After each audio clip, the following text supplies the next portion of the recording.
Imhotep adalah seorang polimatik Mesir atau orang yang pengetahuannya tidak terbatas hanya pada satu bidang, yang mengabdi di masa kekuasaan Pharaoh atau Firaun Djoser. Kemungkinan merupakan arsitek piramida bertingkat Djoser dan imam besar Dewa Matahari Ra di Heliopolis. Sangat sedikit yang diketahui tentang Imhotep sebagai tokoh sejarah, tetapi dalam 3000 tahun setelah kematiannya, ia secara bertahap dimuliakan dan didewakan. Tradisi sejak lama setelah kematian Imhotep memperlakukannya sebagai penulis besar teks-teks ilmu pengetahuan dan terutama sebagai dokter. Tidak ada teks dari masa hidupnya yang menyebutkan kapasitas ini, dan tidak ada teks yang menyebutkan namanya dalam 1200 tahun pertama setelah kematiannya. Terlepas dari 3 prasasti kontemporer pendek yang menetapkan dia sebagai tangan kanan Pharaoh, teks pertama yang merujuk tanggal Imhotep ada di masa Pharaoh Amenhotep III, sekitar 1391 sampai 1353 sebelum Masehi. Tampaknya persembahan khusus untuk Imhotep dilakukan secara berkala. Karena hal itu dibuktikan pada papirus yang terkait dengan patung-patung Imhotep sampai periode akhir sekitar 664 sampai 332 sebelum Masehi.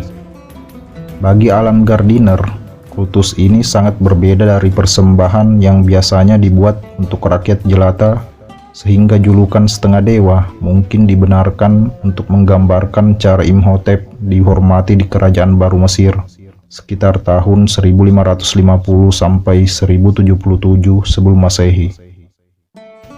Referensi pertama tentang kemampuan penyembuhan Imhotep muncul dari dinasti ke-30 sekitar 380 sampai 343 sebelum Masehi dan seterusnya, sekitar 2200 tahun setelah kematiannya.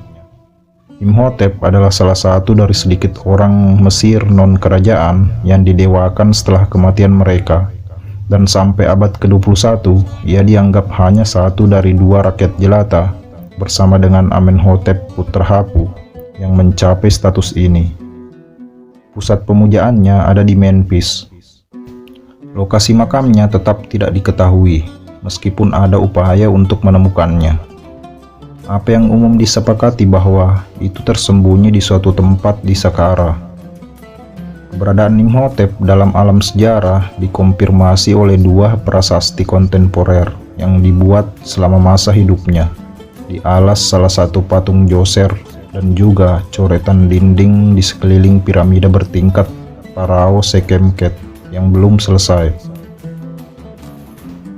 Prasasti yang terakhir menunjukkan bahwa Imhotep hidup lebih lama dari Djoser selama beberapa tahun dan melanjutkan untuk melayani dalam pembangunan piramida Sekhemkhet yang ditinggalkan karena pemerintahannya yang terlampau singkat. Imhotep adalah salah satu pejabat utama Pharaoh Djoser. Ahli geologi Mesir menganggapnya sebagai arsitek piramida Djoser, sebuah piramida bertingkat di Saqqara sekitar tahun 2630 sampai 2611 sebelum Masehi. Dia mungkin juga bertanggung jawab atas penggunaan kolom batu atau pilar yang diketahui pertama kali untuk mendukung bangunan.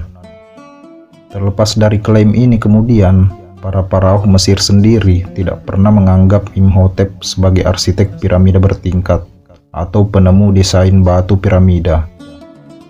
2000 tahun setelah kematiannya, status Imhotep naik menjadi dewa pengobatan dan penyembuhan. Dia akhirnya disamakan dengan Thoth, dewa arsitektur, matematika, kedokteran, dan pelindung para juru tulis. Dia dipuja di wilayah Tebes sebagai saudara Amenhotep, putra Hapu, arsitek yang juga didewakan, di kuil-kuil yang didedikasikan untuk dewa Thoth. Imhotep juga dikaitkan dengan Asklepios, dewa pengobatan dan penyembuhan oleh orang Yunani. Menurut mitos, ibu Imhotep adalah seorang yang bernama Keredu Ankh.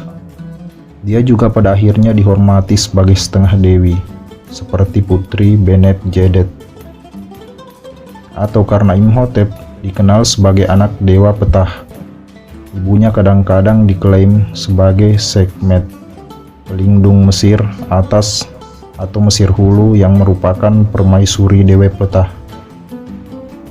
Inskripsi Pamin Stela Mesir Hulu yang berasal dari periode Ptolemeus sekitar 305-30 sebelum Masehi memuat sebuah prasasti berisi legenda tentang kelaparan yang berlangsung selama 7 tahun pada masa pemerintahan Djoser. Imhotep dianggap berjasa dalam mengakhiri bencana itu. Salah satu pendetanya menjelaskan hubungan antara Dewa Khnum dan kebangkitan Sungai Nil kepada raja, yang kemudian bermimpi di mana Dewa Sungai Nil berbicara dengannya, berjanji untuk mengakhiri kekeringan. Sebuah papirus aksara demotik dari kuil Teptunis yang berasal dari abad kedua Masehi menyimpan cerita panjang tentang Imhotep. Raja Djoser memainkan peran penting dalam kisah itu, yang juga menyebutkan keluarga Imhotep, ayahnya Dewa Ptah, ibunya Kheireduan, dan adik perempuannya Renpet-Neperet. Pada satu titik, Djoser menginginkan Renpet-Neperet, dan Imhotep menyamar dan mencoba menyelamatkannya. Teks itu juga merujuk ke makam kerajaan Djoser. Bagian dari legenda termasuk pertempuran anakronistik antara kerajaan lama dan pasukan Asur, di mana Imhotep melawan seorang penyihir Assyria dalam duel sihir. Sebagai pembangun budaya Mesir, citra ideal Imhotep bertahan hingga periode Romawi. Pada masa Ptolemeus, pendeta Mesir dan sejarawan Maneto memuji dia karena menciptakan metode bangunan berbahan batu pada masa pemerintahan Djoser, meskipun ia bukan yang pertama kali benar-benar membangun dengan batu. Dinding batu, lantai, ambang, dan tiang tembok telah muncul secara berkala selama zaman kuno. Meskipun memang benar bahwa sebuah bangunan seukuran piramida bertingkat yang seluruhnya terbuat dari batu belum pernah dibangun sebelumnya. Sebelum Djoser, para pharaoh Mesir dimakamkan di makam yang dikenal sebagai mastaba. Ahli Mesir kuno James Peter Allen menyatakan bahwa orang-orang Yunani menyamakannya dengan dewa pengobatan mereka sendiri, Asklepios. Walaupun ironisnya tidak ada bukti bahwa Imhotep sendiri adalah seorang dokter. Terima kasih sudah mampir. Silahkan komen untuk saran dan kritiknya.